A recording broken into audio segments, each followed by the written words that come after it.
Sweden. And my first computer communication I did when I was 8 years old. It was my telegraph, and then I optimized that. So I've kind of been researching computer communication since 1977. But I started programming when I was 12, and then I always worked with computer communications. You name it, I've done it. So I programmed engines on big transport ships, programmed communications for wind power plants, everything from embedded systems to web stuff. So, but there are some guys who mentioned things that I actually had not done, so that was wow. There's some people there that I want to pick the brains of in some other. Anyway, in 1997, in the local computer club in Gothberg, one guy had an idea of putting up an antenna on the roof and connecting it with other homes and routing, building a radio-based radio network to get an internet around the city. It was just a hypothetical question, but he discovered that routing of the system was a problem. So we asked around in the club, how can we route if we have thousands or millions of nodes that need routing? And when we solved that problem, that took 2 weeks, we realized we had designed a system that didn't need configuration. It had no servers, no central computers. You just put up your antenna, started the application, and it worked. So we had invented serverless networking. And we didn't know really what to use it for, except for that part. But we realized this is something new, this is something that's possible to do, but we didn't know what to use it for. But 2 years later, in 1999, what did you it for? We used it for routing over between walls of Wi-Fi-nets. You put up an antenna on the roof, yep, and you connect it to other people in the same area. Yep. And so we could jump messages across between the homes over the city, or the entire country, or the entire continent. Mm-hmm. We actually have the routing algorithms, which means we can route from the entire Europe efficiently. Mm-hmm. And it's not a bandwidth problem, because the amount of routing data is so small. It's not a processing problem. So a normal Wi-Fi connection, as long as there are connections, for instance, for Sweden it would be from Gothberg where they go down to Malmö and Copenhagen and down to Europe, or the other way around over Finland. And this system, doesn't matter how it looks geographically, it can even be three-dimensional. It routes automatically, it doesn't understand, because most people are thinking geographically. Mm-hmm. We realized that that doesn't work, because geographically can look anyway. So it has to simply find the ways without bothering about geographies, and we invented a method to do that. Right. And the thing was, but what we did isn't that important, but the result was, this software didn't need configuration, you just turned it on. The human didn't need to do anything. And back then that was new. No administration, zero administration, and also absolutely distributed. There were no computer was voted a leader, everyone was equal. Mm-hmm. That was also new back then. So it's totally, well, everyone's equal, it's totally serverless, it's totally distributed. And we realized this is new, and we realized we could do that on the internet too, but we didn't know what to use it for. And we didn't have a killer application. But in 1999, Napster came, file sharing, and we realized that is the killer application. But since then we can do everything now. We can do chat systems. We can even I can do a serverless Facebook if you like. But it will be slightly inefficient, but it would work. So some things are actually better done with servers. But anyway, but back then I worked for General Motors. I was doing internet in cars and computer security for those cars, because actually it was another department doing it, but those guys were electronics engineers and they suck at software and at computer communications. So my department and I took over that project.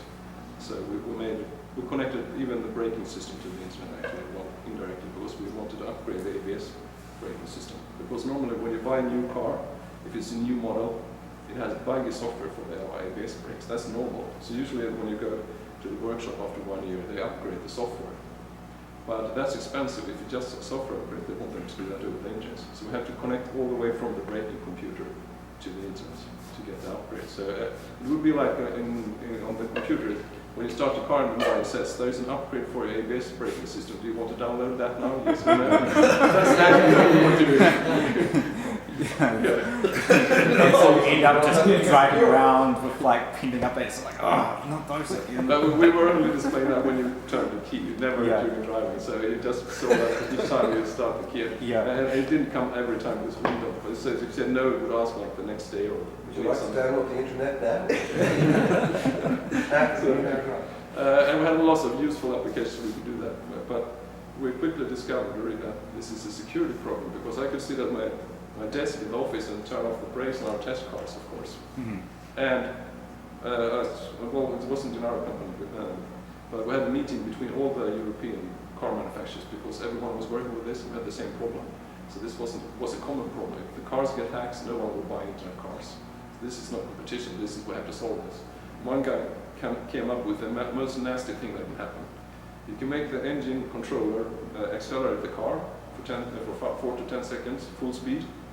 Then you use an ABS braking computer to lock the two wheels on the left side if it's in mainland Europe, on the right side if it's here in Ireland.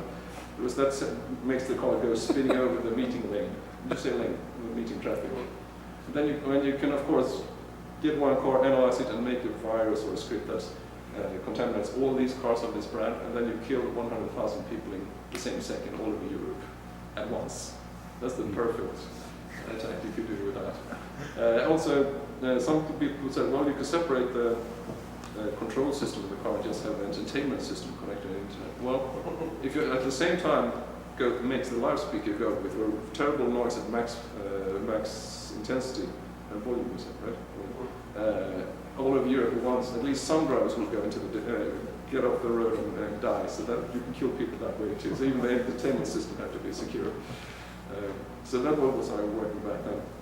But anyway, the reason I can be here today is because this system, I think, just was too good. They wanted it in the tanks in Europe, and they compared the system for all the companies, and unfortunately my system was the safest. It's more secure.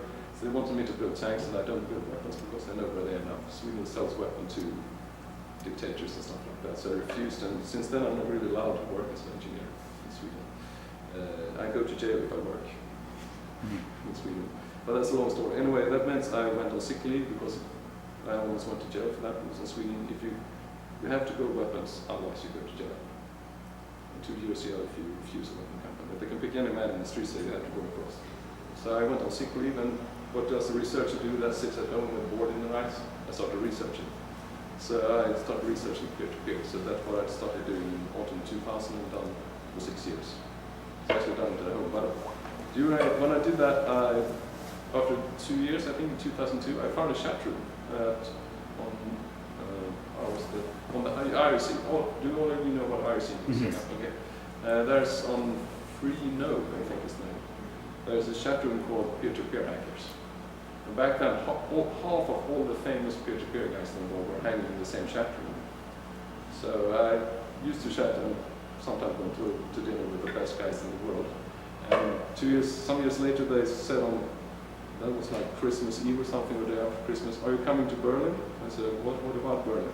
Well, in 2 days there's a big conference in Berlin, and you should come there. So they booked me a time on stage, and I called my aunt in Berlin and asked if I could stay with her, because I'm half German. And on the bus down, I wrote down my speech. And that's the first 5-minute speech that some of you have seen. And the next year I was more prepared and had these slides. So that's kind of my background. And of course, I should say one thing more, because it will come up anyway. The first time the security police in Sweden raided my bedroom, that I was 9 years old. And that's not my fault, that was my parents that worked with the refugees. So I grew up with knowing that the government is listening to my phone and they're raiding my bedroom every now and then. So I like systems that can't be stopped or that can't be listened to and the government can't mess with. So that's my actual approach here. But my other approach is that my family has always been poor. So I want to build a huge system that costs nothing to run. In peer-to-peer systems, I can have 1 billion clients and 0 cost, since I have no server. So my official reason is, of course, 0 cost, but my other reason is keep the government out of the pictures. Is this a particular problem in Sweden, or are we talking? It's a common problem, but Sweden back then in the 1980s, we were neighbors with Russia. Okay. We actually, we have sea border with Russia, and it was pretty crazy back then in the Cold War. So my father, he made one phone call to East Berlin, and they questioned him why.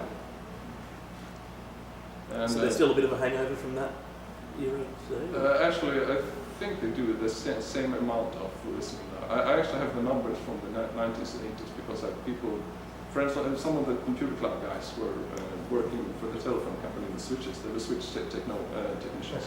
So they actually went through the switches in Gothberg, counted how many lines are they listening to, and they gave us the numbers. They had access to the numbers that don't exist. Yeah, exactly. Use that also. Because they are in the switches, they just started counting. It took them a few months and they had covered all. Gothberg is 1/20th of Sweden. There's 500,000 people in Gothberg, so they have sampled 5% of Sweden in that way. So I always like to say the numbers. In Sweden has 9 million inhabitants. Back then, in the mid-90s, they were listening to 4,000 telephone numbers in Sweden. And after 1 month, normally they changed to another line. So 50,000 lines per year in Sweden out of 9 million people, if you do the math. So that is, Do you think that they're just listening to everything now, but with computers? of course, we know they do it. Actually, officially budgeted. The EU has a budget for that, so that's not a secret. Yes. That's official. You can read it, the official EU report about that. You know, at the Equinox system? American? So, the American, British, Australian system. It was based on Viper.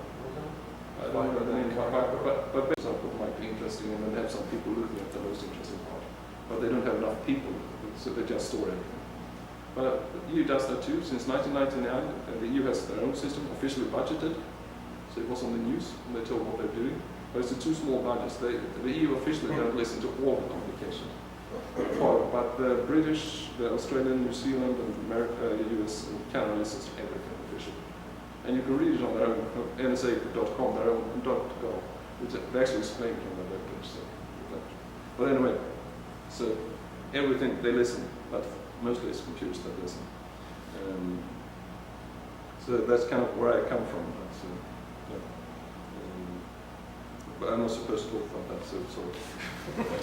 But They do worse, like my former supervisor, an advisor, in Keen's company as well, he told me a story before. He was an MD, and if you're an MD of a company in Sweden, he's from Gothberg actually, you can actually pull up information on potential employees to a degree that... well, information in Swedish is mostly public. So if you give me a name, I can find out almost anything about that person, because most of the data is public, and I can do it even from home in a Sunday evening.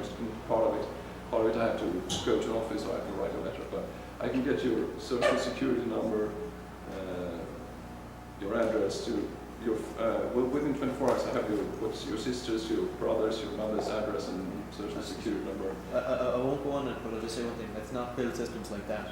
So, but in Sweden it works because Sweden problem have... with identity theft. We have, until recently, we had a very low crime rate, and people really didn't abuse that data. So it wasn't a problem, it was just practical. For instance, when my friends move around, especially when they were around 20 years old, they forgot to tell me where they live. I just called this tax office and asked what's their new address. And if they have forgotten to update that, can you give me the really old address where they lived 5 years ago, 10 years ago? Because that's where the parents live. Because back then you couldn't get the parents' name. Now you can even get, I can just ask for the parents and they give me that. But in the 80s and 90s they didn't give me that. So I was, 10 years ago I was living for several years at this address. Then I went to the phone company and called them and said, well, who's living at that address? And give the phone number. And then I phoned the father and said, well, your daughter hadn't called me for a year. Can you tell her a message from Dave is looking for her? And then she called 10 minutes later. No problem. But that's Sweden. Everything is public. So not medical information, some stuff, but most stuff is. But you can read your own medical stuff. But employees usually can have access to it illegally because authorities and employees sometimes work a little too tight. But that's illegal, technically. Anyway, let's go on to peer-to-peer. So the systems... I got to go on to that. By the way, the web domain, I don't have that anymore because the Japanese company stole it from me. So, but the phone number and address is still true. So, for me, ideal peer-to-peer systems. They should be fully distributed. That means that all the nodes help out, and help out equally much. So no one have to do extra work. So everyone works equally much. But of course, if someone has extra capacity, can offer voluntarily to do extra work, do extra connections, do extra storage or something. But basically, I designed the algorithm so everyone does exactly the same amount of work, and the work will never cluster up in some area or something like that. I try to make it smooth and even as much as I can. Because if you build big networks with millions of nodes, it's bad if you start clustering somewhere, then you're usually screwed. I want them to tell the serverless, of course, because I come from the home computing side of things, but you could use the same approach in hosting server hosting, because If you have thousands of computers in several server hosting sites spread over several continents, it's the same problem. Really.